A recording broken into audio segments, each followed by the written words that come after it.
You can have your Main event of the evening. ready to race to you. These days are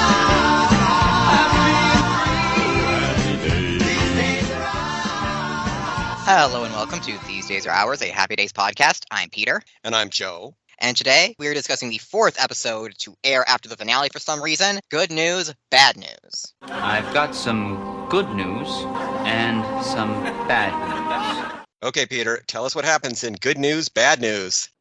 Marion is cleaning when she hears the radio DJ announce that the next song is by hometown musician Chachi Arcola. And if he becomes a star, remember, I discovered him. Here's Chachi Arcola. She calls down Howard and Joni to the living room, but the radio abruptly breaks, and they rush out to find another one. When they go outside, another car hits Howard's, driven by an overly excited Chachi. Are you crazy? You hit me in my rear end. I'm sorry, dear. Not you, Marion.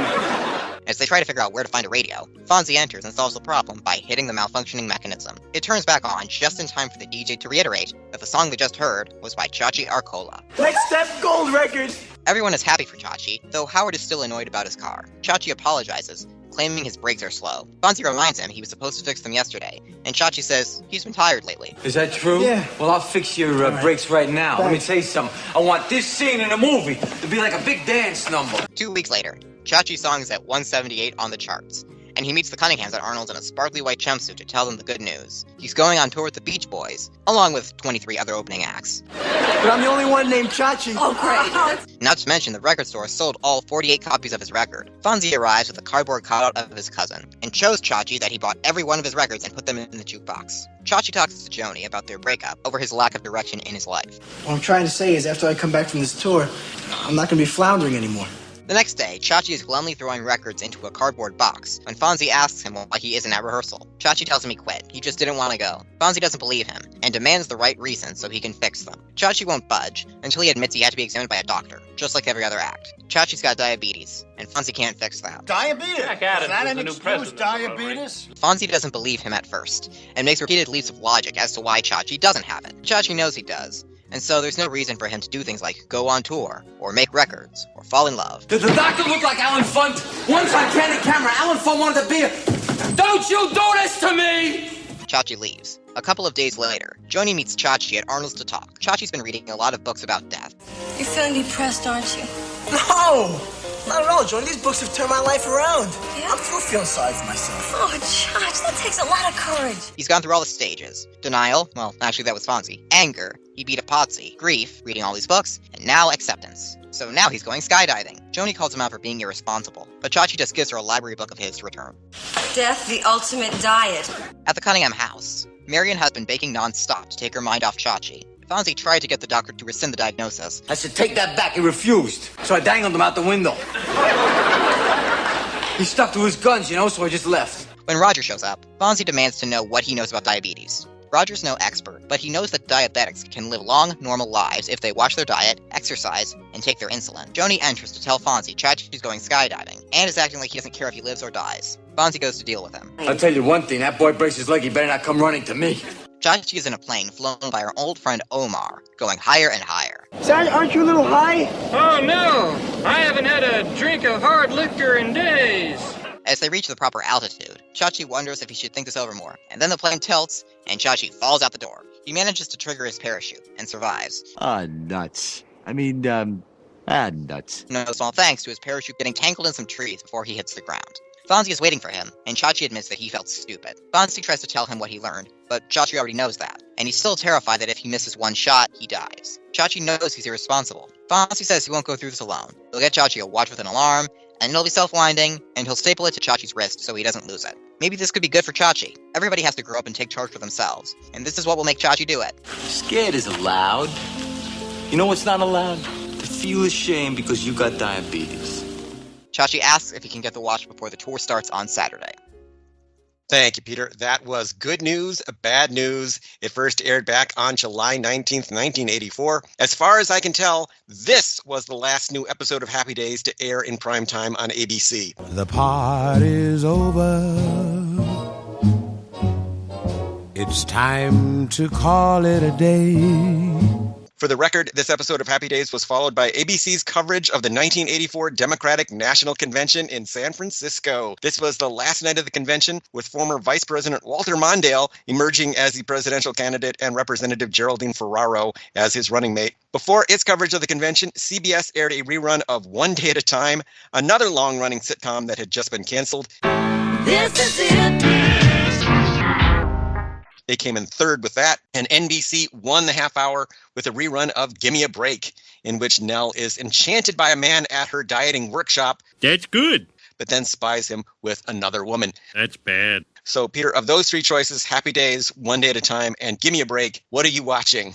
I think we can go with Give Me a Break. I like Nell Carter. And then I'll watch the Democratic National Convention. That sounds like a good plan. Good News, Bad News was directed by Jerry Paris, and it was written by the team of William Bickley and Michael Warren. William and Michael have been with the show since season 3. Their episodes include The Motorcycle, Beauty Contest, The Book of Records, and many more. William and Michael eventually became producers on such classic sitcoms as Family Matters. Did I do that? And Step by Step. As for guest stars this week, let's start with Martin Ferrero, who returns as Omar, his character from season 10's Wild Blue Yonder. And if your shoes don't open, you're going to look like the inside of this sandwich. You want a bite? Again, Martin is a New York actor best known for Jurassic Park and Miami Vice. Peter, what did you think about the return of Martin Ferrero as Omar? I was so glad to see him back. He's gone from transporting people to places to just taking them skydiving, which does not seem like a better option given what we know about him. This time around when he's flying Chachi, the door is just hanging open the entire time, which seems dangerous, but then again, I've never been skydiving, so who knows? I was also surprised and delighted to see Martin Ferrero return as Omar. I, for one, was glad that somehow Omar got a second plane. The first one was completely destroyed in Wild Blue Yonder. Or maybe they repaired it? I don't know. We also have Neil Thompson as the DJ. Hey, rock and roll. Now here's a new hometown sound. Neil is a character actor from Ames, Iowa, who's been in such films as the Kentucky Fried Movie, Modern Problems, and Corvette Summer. Luke, join me or you'll star in Corvette Summer. His TV credits include Laverne and Shirley, MASH, McCloud, The Love Boat, It's Your Move, and The Richard Pryor Show. Peter, what did you think of Neil Thompson as the DJ? You'll notice that throughout the beginning of this episode, they come up with this whole situation so that you never actually hear Chachi's song. You just hear the DJ saying, yep, now here's a song from Chachi Arcola, and then that was a song by Chachi Arcola. I guess they didn't want to have to come up with a whole new song from Chachi that could conceivably be a hit. What I will say about Neil Thompson is that he sounds legitimately excited to play the music of Chachi Arcola, and to me that is great acting. Acting! Brilliant! Thank you! Thank you! Let's talk about the songs in this episode. We hear just a tiny fraction of Some Girls by Scott Baio. This is from his 1983 album, The Boys Are Out Tonight. Some girls will, some girls won't. Hey! You ruined my record, man! I just bought it! Scott actually recorded 2 albums, and this was a track from the second one. I knew he recorded 1, but not 2. That seems gratuitous. As for cultural and historical references, this episode is all about Chachi being diabetic. Among the symptoms he demonstrates fatigue, thirst, forgetfulness, and weight loss. Roger says that diabetics need to watch their diet, exercise, and take insulin. As long as they do this, they can live long, normal lives like the rest of us. And what else? That's it. This is all fairly accurate from what I've read, but Chachi says he will die if he misses 1 injection of insulin. Because if I forget to take one little shot, I'm history. This is simply not true. Well, it's not good to miss an injection. Diabetics can go days without a shot and survive. As for Chachi's doctor telling him that it's especially dangerous for young single men to have diabetes because they, quote, mess up and die. The doctor also told me this is the most dangerous age for diabetics. A young guy just out on his own.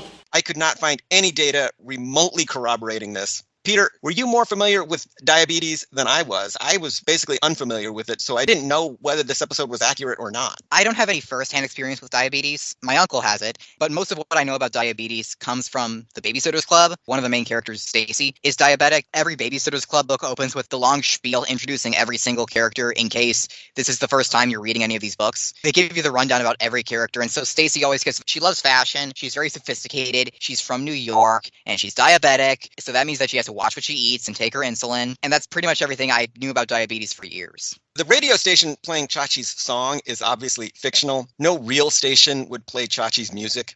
It sounds like Marion says Phil Williams' Rock and Roll Cavalcade. Bring in Phil Williams' Rock and Roll Cavalcade! To which Joni adds 820 Dad on the dial. 820 Dad on the dial!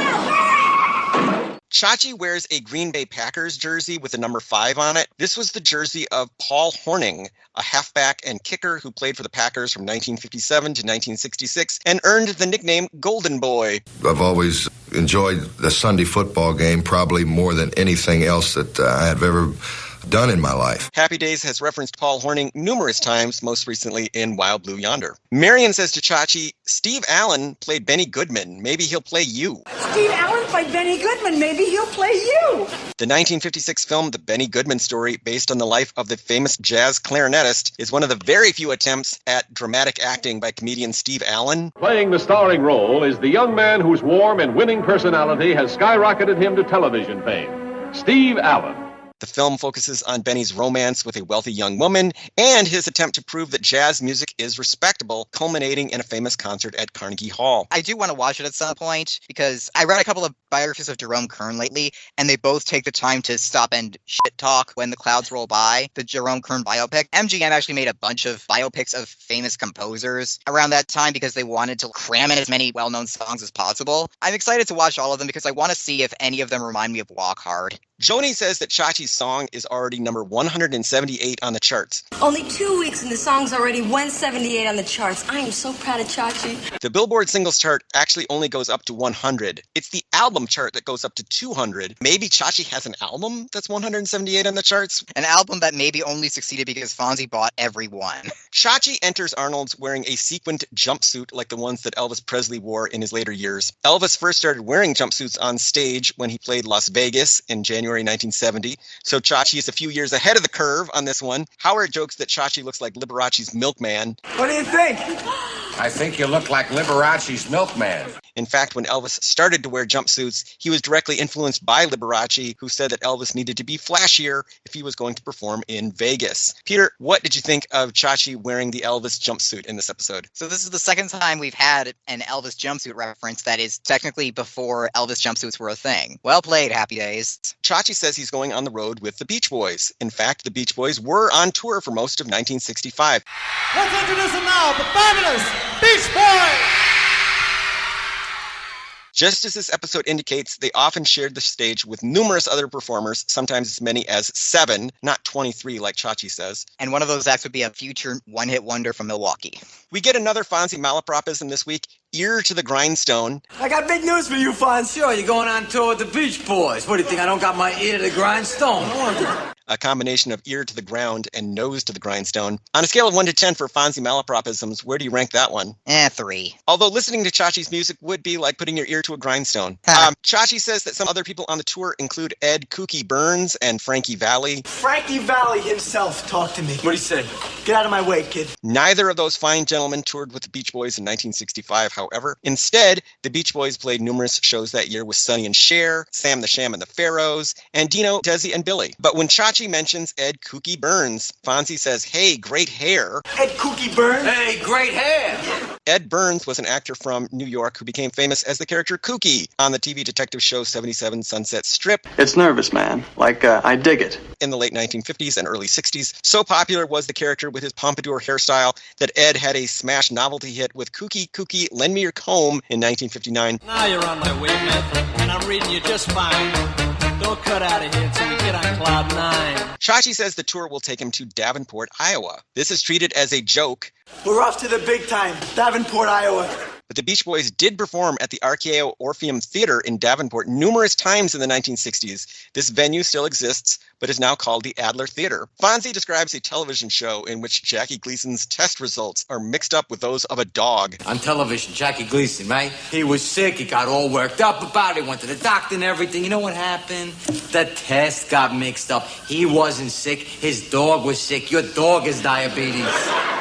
He's referring to A Matter of Life and Death, the 5th episode of The Honeymooners from 1955. A condition of arterial monochromia exists. This is a rare disease that usually affects only boxers. Fonzie asks Chachi if the doctor looked like Alan Funt. Alan was the host of the long-running hidden camera prank show Candid Camera and occasionally took part in the pranks personally, though this became more difficult as he was easily recognized by the public. To my surprise, Candid Camera did do a segment in which Victoria Jackson of Saturday Night Live pretended to be a doctor on her first day of work. Yeah, I'm not very good with these instruments, so it wasn't very hard to drive the patients crazy. If you were at a doctor's office and it turned out to be a hidden camera prank, would you be amused or horrified? I feel like generally I would be horrified. My life is in your hands. This is not funny. I don't want any jokes. Just tell me if I'm going to die or not. Chachi has a pile of books about death, including Dealing with Death, Death and Dignity, and Death of a Salesman. Dealing with death, death and dignity, death of a salesman? I like a good mystery. The last one is presumably a copy of Arthur Miller's 1949 play, famously billed as a tragedy of the common man. I want you to know, on the train, in the mountains, in the valleys, wherever you go, that you cut down your life spite. As for the other two, they're both real books, although it looks like they both came out in the 1990s. Later, Joni finds one more book, Death, the Ultimate Diet. This, thankfully, is fictional. Would you have wanted to read any of those books, Dealing with Death, Death and Dignity, or Death, the Ultimate Diet? We read Death of a Salesman in high school. It was good. Chachi says he's in the fourth stage of dealing with a life-threatening illness, acceptance. The other stages, he says, are denial, anger, and grief. He's mangling the Kubler-Ross model of death, which includes 5 stages of grief: denial, anger, bargaining, depression, and acceptance. You can expect to go through 5 stages. The first is denial. No way, because I'm not dying. Second is anger. Why, you little dirt! This theory was famously introduced in the 1969 book On Death and Dying by Swiss-American psychiatrist Elizabeth Kubler-Ross. Peter, do they still teach the Kubler-Ross model of death in schools, and were you familiar with DABDA at all, or is that gone completely out of style? I did not learn about it in school, no, but I have heard about it everywhere else. I also remember vaguely hearing that it's not super accurate now, but I don't know if that's true or not, if I'm just misremembering that, and it is 100% accurate. Chachi says, You know, once you know that you're on the Titanic and you realize all the lifeboats are gone, you might as well just join the band, right? The Titanic famously had only enough lifeboats to accommodate 1,178 people, even though the ship could hold over 3,000 people. It was my understanding that there would be no math. As for the musicians, there were actually 2 different groups on the Titanic, a 3-piece ensemble and a 5-piece band. All 8 musicians played music for as long as they could, hoping to calm the passengers, and all 8 went down with the ship. They were recognized for their heroism posthumously. Gentlemen, it has been a privilege playing with you tonight. Fonzie says to Roger, you went to Yale for 4 years. What did you do, walk the bulldog? Walking the bulldog at Yale was a great honor. It was bathing him I didn't like. Since 1889, the mascot of Yale's sports teams has been a bulldog named Handsome Dan. The school is currently on its 19th Handsome Dan. In reality, Handsome Dan is cared for by the staff of the Yale Visitors Center. If you went to Yale as a tourist, would you want to meet Handsome Dan? Well, yeah, of course I would. That would be the first thing I would want to do. Chachi asks Omar if he is flying too high. Licensed skydivers generally jump from a height of 3,000 to 4,000 feet. Tandem skydivers, that's one attached to another, will need a height of about 8,000 feet. Chachi is apparently pretending to be a licensed skydiver, so he's probably at a height of 3,000 feet or so. Was that the impression that you got, that he was telling Omar he was an experienced skydiver even though he wasn't? You sure you had a skydiving course and all? I do this all the time. I don't think Omar would have cared either way, I'm going to say. I could not find the exact make of Omar's plane, but someone on the internet identified Chachi's parachute. It's a Paracommander, one of the last high-performance conical chutes made before rectangular ram air chutes became popular. So apparently there's a parachute community out there, Peter, and they care about these things. I think for a movie or TV show, I like the round ones because that reads more as a parachute to me, but I guess the rectangular ones are all the rage nowadays. Yeah. Fonzie says, You gotta not drink Drano. You gotta not hand-feed sharks. Drano is a chemical drain cleaner invented by Harry Drackett in 1923. It's currently marketed by S.C. Johnson. Fonzie is correct. Drano is poisonous and contains numerous toxic chemicals, including bleach, so you should not drink it. The only thing that is coming to mind is the lyric, I'm running through these hoes like Drano from Party Rock Anthem. As for feeding sharks, the ones who live in captivity are generally fed by dangling food from the ends of long poles. Other observations this week, we get another reference to the Cunningham's neighbors, the Burkharts. The Burkharts, they have a radio? Everybody's got a radio, man. Let's go! I think the last time we heard about them, Howard was reading their mail, so I wouldn't ask them for any favors. Do you think the Burkharts genuinely hate the Cunninghams? Well, Howard does like to steal their mail. I feel like that would be a good reason to hate them. Marion Ross supposedly refers to Scott Baio by his real name in this episode. Oh, Chachi, I am so proud of you. But to me, it sounded like she combines Scott and Chachi into Scotchy. I love scotch. Scotchy, scotch. Here it goes down into my belly. It just kind of sounded like she said Scotchy, like she remembered right as she was saying it, oh crap, he's a fictional character, he's not his actor, I need to stay in character. So I guess that does serve as further evidence that at this point in time, the cast was caring less, and the people making the show were caring less because they didn't try for a second take. They just thought, okay, yeah, this is probably good enough. This is airing after the finale, no one is going to see this. Yeah, that's what I think happened too. They just didn't care enough to do a second take. I was touched that this episode includes another Pfister-owned business, Pfister's Record Store. You know what? I was down at Pfister's record store. And every time I hear a Pfister, Peter, I always think, is this the last Pfister we're going to get? So I hope we get one last Pfister. And Fonzie pretty blatantly sexually harasses one of his employees, an unnamed waitress. Did you notice that scene at all, Peter? Yeah, that was not great. Were there any outstanding Happy Days fashions in Good News, Bad News? The most noteworthy outfit was Chachi's pre-Elvis jumpsuit. So other than that, no, not really. How would you say Chachi's jumpsuit compares to real Elvis jumpsuits? It's not quite as sparkly, and it shows more cleavage than I think Elvis's jumpsuits do. That was a demand from Scott Baio, I'm pretty sure.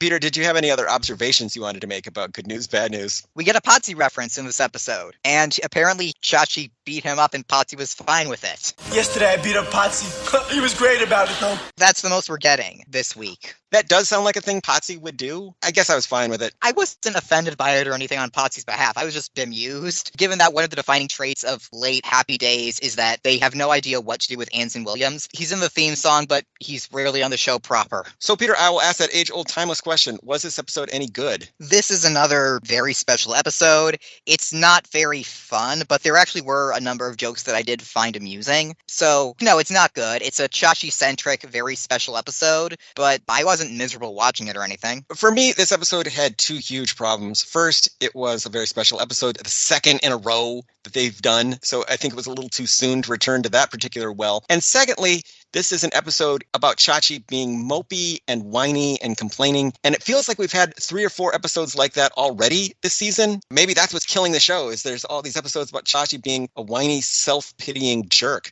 I'm tired of those kinds of stories. I love how Chachi got diagnosed with diabetes, which is a very real and painful disease, and you just have no sympathy for him because you hate him that much. Diabetes is obviously a difficult condition to have, but Chachi's reaction to it is so jackass that I cannot sympathize with him at all. And it just feels like this entire season, Chachi has just been such a drag. Everything is just about him feeling sorry for himself and complaining, and I was tired of that. And like you said, this episode, if a little kid saw it back then, and they saw Fonzie and Chachi react with horror in different ways to the idea of Chachi having diabetes, it probably would scare them a lot. There was an episode of the Disney Channel show Girl Meets World where one of the characters gets diagnosed as autistic, and the other characters all react like they found out he has a terminal disease. You're not normalizing this. You're making the audience think this is a horrifying thing to have, and these characters are reacting appropriately to it. So, yeah, not great. That's my real contention with this episode, is that I think it does the opposite of what they were hoping for, which was to spread awareness of diabetes. In fact, it really just stigmatizes diabetes and makes it seem terrifying. The only thing I really liked here was the return of Omar out of nowhere. I did not expect him to come back. There is a second thing that I liked in this episode. It's when Chachi's parachute gets tangled up in the tree and Fonzie takes the opportunity to bat him around like a cat toy. That was pretty awesome. Overall, I'm going to say that people probably should skip Good News, Bad News, or just watch the scene with Omar, and then just watch the part where Fonzie starts toying with Chachi. He's become a toy. He's nothing but a toy now. Best to leave him here. So, Peter, how can people keep up with us and find out about all the wonderful things we are doing? Listeners can follow me on Blue Sky at petervolfrank.bsky.social. And they can follow me on Blue Sky at joeblevins.bsky.social. They can find this podcast online at thesedaysaroours.libsyn, that's libsyn.com. And they can email us with questions, comments, and concerns at thesedaysaroourspodcast at gmail.com. So, Peter, what do we have on the docket for next week? Next week, It's the return of Potsy in a Leopard Lodge-centric episode called Fonzie's Spots, and I am very excited. I am very excited to talk about this one, too. It's a very famous episode of the show for a multitude of reasons, and we will talk about it next week. So see you later, alligator. In a while, crocodile. Type 2, that's what I have. Take injections for your blood sugar. The minute you stick it under your skin, that insulin will make it better, better, better, better, better, better, yeah! You won't find this collection in any store, because no one will carry it. So don't let your friends beat you to the punch. Order today. We're Wilford Brimley, and we're the Diabetes.